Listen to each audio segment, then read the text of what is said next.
Okay, good day Kabaler. Kung nakikita nyo, nandito tayo sa may Sulipan Bridge. Ayan.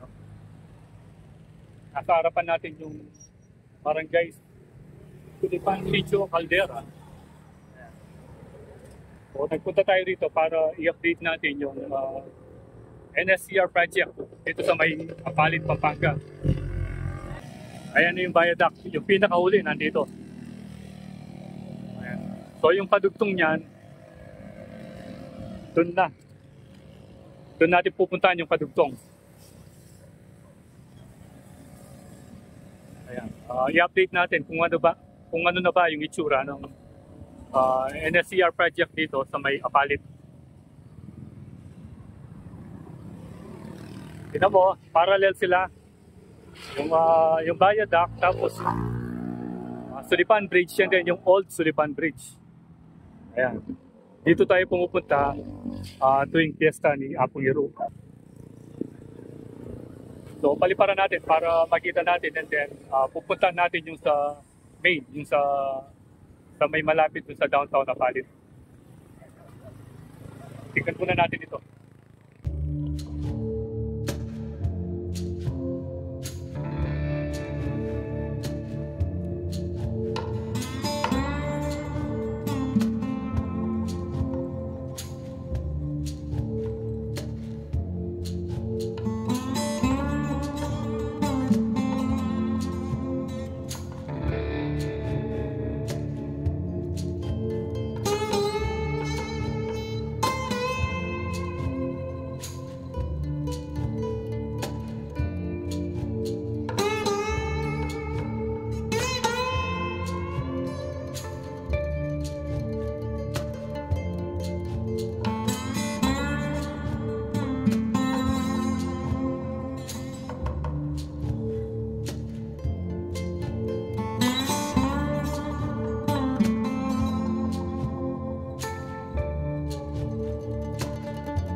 So after nating makita yung itsura nung NSCR project, yung mga viaduct dun sa may Sulipan Bridge, dito naman tayo dito sa main. Yan. Dito yung mahaba eh.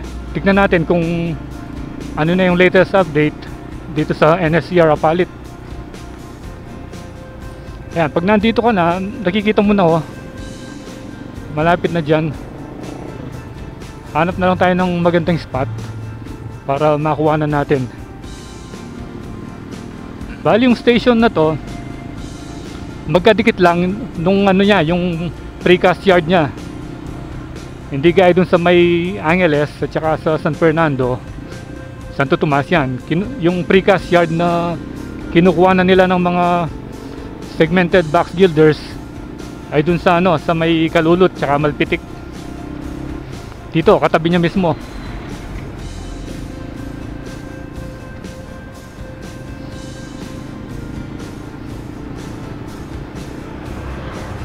Talagang full blast na yung construction ng mga NSCR project. Project ito ng Philippine National Railways. Magiging madali na yung biyahe mula Clark to Manila hanggang Clark to Laguna. Ayan o, meron na rin palang Dali dito. Sikat na talaga yung Dali. Kino-conquer na niya yung Pampanga. Ayan. Hanap tayo ng magandang spot.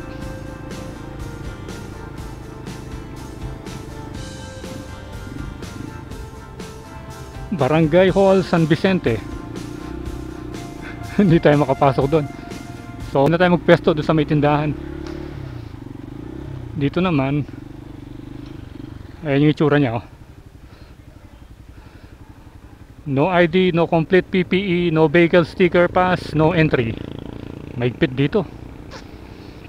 Meron tayong nakikita mga crane.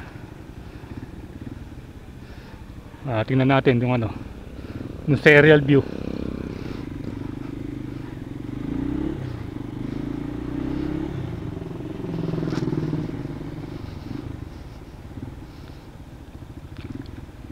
Balik na tayo rito.